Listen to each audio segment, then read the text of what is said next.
Shalom saudaraku, jumpa lagi dalam Suara Gembala. Saudara, kita akan lihat nasihat dari Rasul Paulus kepada anak rohaninya yang bernama Timotius.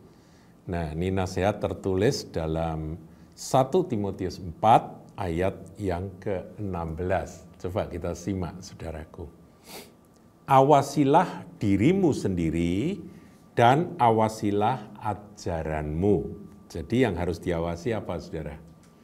Nasihat Paulus kepada Timotius. Timotius, anakku, awasilah, artinya ya berjaga-jaga, mengamati, mengevaluasi terus begitu ya, akan dirimu sendiri. Nilailah dirimu sendiri. Itu yang pertama. Kedua, awasilah ajaranmu. Kalau ajaran itu apa yang engkau sampaikan, karena Timotius kan sebagai hamba Tuhan.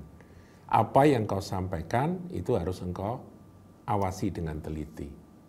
Nah, kemudian dikatakan bertekunlah dalam semuanya itu.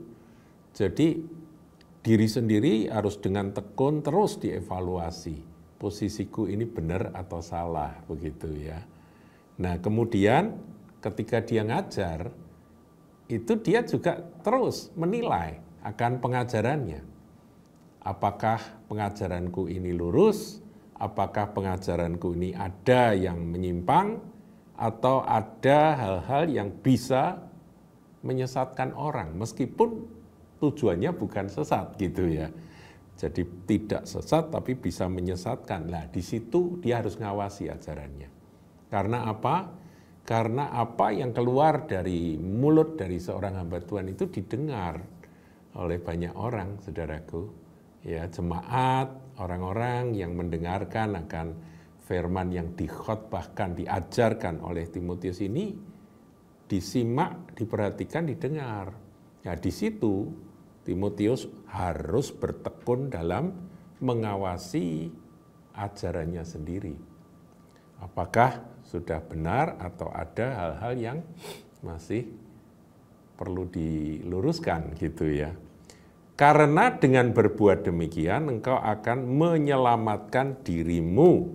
Jadi dirinya sendiri itu bisa selamat, bisa aman, saudara, ketika dia terus-menerus mengizinkan Roh Kudus untuk mengevaluasi dirinya. Ya, jadi apakah hidupku ini sudah berada dalam pusat kehendak Tuhan atau tidak? Itu penting sekali. Kemudian, dan semua orang yang mendengar engkau. Ini juga tidak kalah penting, saudaraku. Jangan sampai hamba Tuhan jadi calo. Dia ngajar, semua orang mendengar, beroleh selamat, tapi dia sendiri karena tidak ngawasi diri, dia sendiri terhilang. Ya, dia sendiri tidak termasuk seperti apa yang diajarkan. Nah, ini kan repot, saudaraku ya. Nah, sebaliknya, kalau ajaran atau pengajaran yang dia sampaikan itu menyesatkan, itu juga berbahaya sekali, saudaraku. Ya, mengapa saya sering membuat konten video ini, pengajaran Suara Gembala ini untuk jemaat dan untuk semua orang yang mendengarkan. Kenapa saya banyak kritis terhadap pengajaran-pengajaran yang salah, yang menyimpang, yang menyesatkan. Karena ayat ini, saudaraku, pengajaran itu mempengaruhi. Kalau pengajarannya benar, baik, dan alkitabiah, itu pengaruhnya positif sekali. Tapi kalau pengajarannya itu salah, nyimpang, sesat, lah itu juga bisa mempengaruhi orang sampai orang-orang yang mendengarkan ini terpengaruh dan akan menjadi sesat. Saya dulu cukup lama, saudaraku, membahas tentang posisi pengajaran dari seorang hamba Tuhan yang mengatakan bahwa Yesus itu tidak setara dengan Bapa, ya tidak sehakikat dengan Bapa. Dia melawan Tritunggal. Dia dengan bangga dia katakan bahwa dia punya pengajaran yang melawan arus, yang tidak sama dengan atau tidak sealiran dengan apa yang diajarkan oleh para rasul dan para bapak-bapak rasuli yang sudah dibakukan di dalam konsili-konsili. Dia menolak itu karena ingin berbeda. Ya, orang itu kalau ingin beda itu memang berbahaya. Nah, akhirnya banyak yang terpengaruh, saudaraku, dan saya banyak menghadapi orang-orang yang terpengaruh dengan pengajaran karena hamba Tuhan ini, atau ya saya sebut mantan pendeta ya, saya nggak sebut dia hamba Tuhan lagi karena dia sudah mengajarkan akan doktrin atau dogma yang salah, saudaraku, yang keliru, yang menyesatkan. Jadi bukan ortodoksi lagi yang dia ajarkan, bukan pengajaran yang lurus. Nah, itu memang perlu di-counter, perlu dibahas dan perlu dibongkar apa kesalahannya, di mana kesalahannya gitu. Kalau menurut saya penyebab kenapa seorang yang tadinya baik, tadinya bagus dan menjadi berkat, kenapa bisa menyimpang, itu karena dia mungkin ingin berbeda dengan yang lain-lain. Ya. Saudara, kenapa sih kalau sama dengan yang lain kok kita rasanya nggak puas? Nah, ini bahaya, saudara. Ada orang seperti itu. Ya kita jangan gitulah. Sama ya, kalau samanya benar ya nggak apa-apa lah, ya kan? Kenapa harus beda itu loh. Nah, tapi orang-orang yang ingin beda ini nanti pasti ujung-ujungnya akan nyimpang, saudara. Ya dia mulai ngajarkan yang sesat. Ini, saudara. Nah, saya juga ingin tambahkan di dalam Yakobus 3 ayat 1, dikatakan begini, saudara-saudaraku, janganlah banyak orang di antara kamu mau menjadi guru atau pengajar. Sebab kita tahu bahwa sebagai guru kita akan dihakimi menurut ukuran yang lebih berat. Jadi mereka-mereka yang ngajar dan mempengaruhi banyak orang itu harus hati-hati. Karena Tuhan akan menuntut pengajaran yang tidak benar itu, nanti tuntutannya, hukumannya akan lebih berat daripada orang yang hanya mendengar dan kemudian dia tidak mengajar, tapi dia hanya mendengar dan disesatkan. Jadi sang penyesat ini berat sekali hukumannya. Tuhan Yesus sendiri katakan lebih baik ini orang itu lehernya diikat rantai, kemudian rantainya diikatkan pada batu kilangannya diceburkan dalam laut. Sengeri itu Tuhan memberikan gambaran betapa seriusnya akan pengajar-pengajar sesat ini. Nah, saudara, jadi kita perlu ya, tadi 1 Timotius 4 ayat 16, awasilah dirimu sendiri dan awasilah pengajaranmu.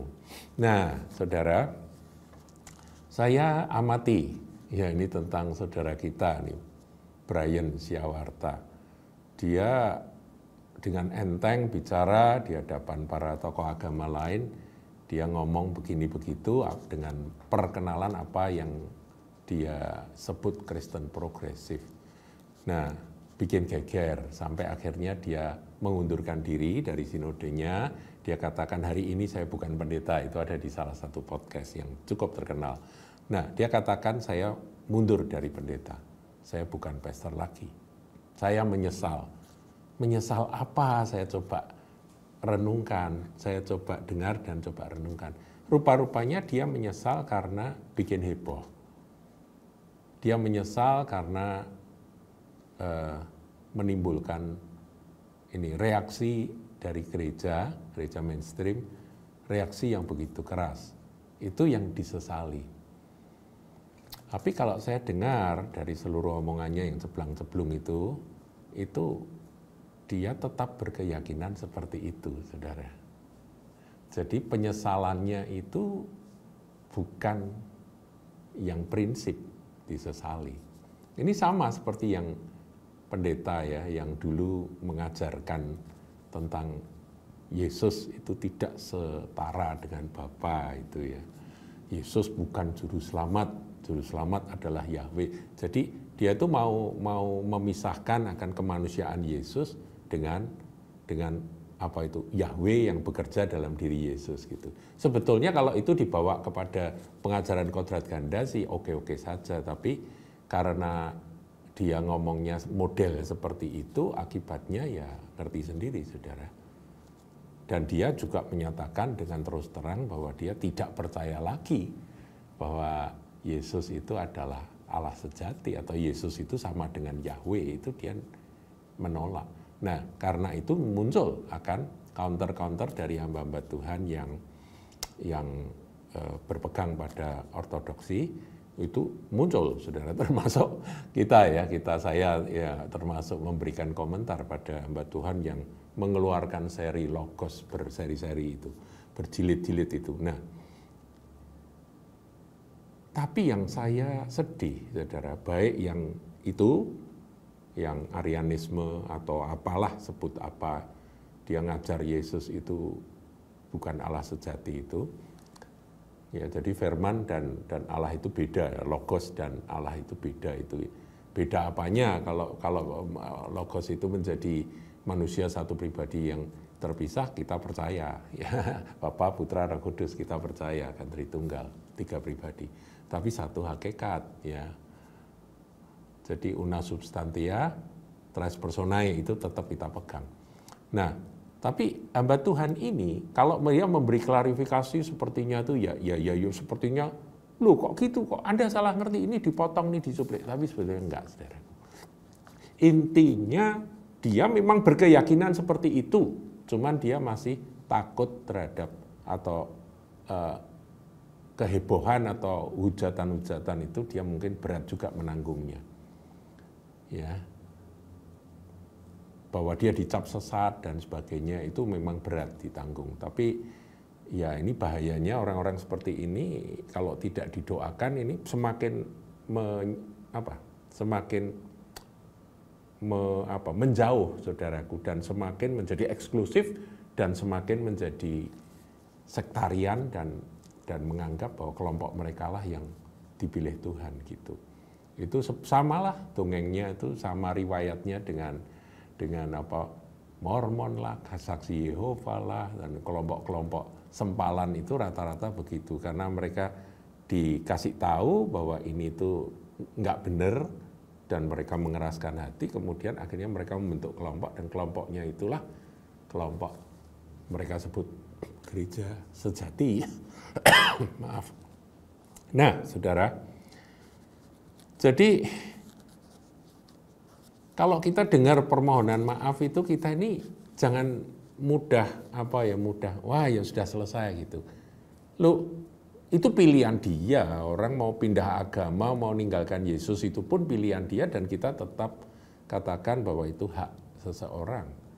Ya, jadi silahkan, mau punya soteriologi seperti apa itu juga silahkan. Tapi kalau kita masih menghargai firman Tuhan Alkitab ini dan didiskusikan dan ternyata salah, dia minta maaf, tapi minta maafnya bukan akan apa inti dari apa yang diajarkan, itu ya tetap, saudara, kita tetap berkata bahwa selama dia tidak minta maaf dan mengaku salah, minta maafnya itu pada siapa? Kepada Tuhan, kepada kita sih tidak perlu.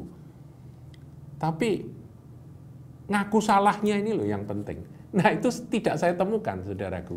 Dari kelompok-kelompok manapun setelah dar itu, setelah ribut gitu ya. Sekarang zamannya sosial media kan ributnya luar biasa, saudara.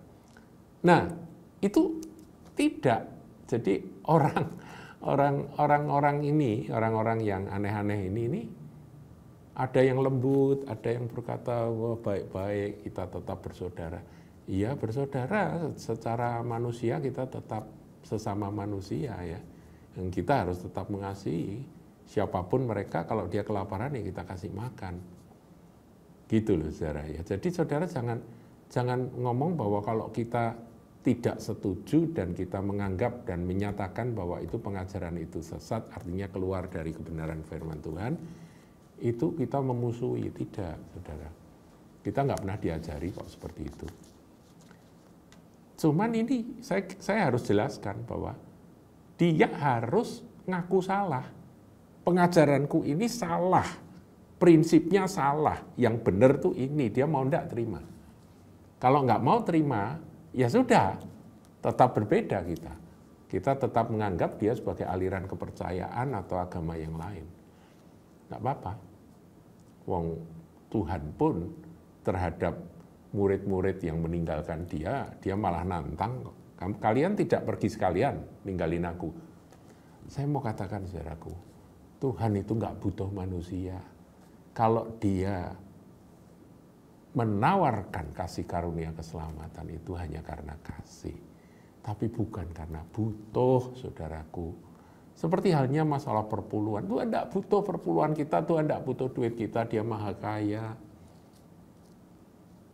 Saya juga sangat menentang kalau ada pengajar perpuluhan yang hamba Tuhan atau pendeta ngajar perpuluhan nakut-nakuti hanya supaya duit banyak masuk, motivasinya itu. Ini juga harus ditentang. Kita ngajarkan apa yang diajarkan firman Tuhan, tapi intinya itu adalah Tuhan itu tidak butuh. Kita harus tahu itu. Tuhan tidak butuh manusia. Tuhan juga tidak butuh duit kita. Tuhan tidak butuh. Oleh sebab itu, saudaraku, ayo kita hati-hati. Firman Tuhan katakan apa ini? Mengakhiri akan perenungan kita. Jadi kalau orang ngomong salah itu caranya dia mau minta maaf itu mestinya jangan bikin hebohnya itu yang bikin dia menyesal. Ngomong itu pasti kan ada reaksi. Tapi dia mau nggak mengakui bahwa apa yang menjadi keyakinannya itu bukan Kristen. Dan dia mau bertobat. Nah kalau itu oke, kita terima. Tapi ya, saudaraku ya. Matius 12 ayat 36-37. Tetapi aku berkata kepadamu, setiap kata-kata yang diucapkan orang, kata sia-sia, setiap kata sia-sia yang diucapkan orang, sia-sia itu enggak mengandung kebenaran gitu ya. Yang diucapkan orang harus dipertanggungjawabkan pada hari penghakiman. Karena menurut ucapanmu engkau akan dibenarkan dan menurut ucapanmu pula engkau akan dihukum. Haleluya. Tuhan Yesus memberkati.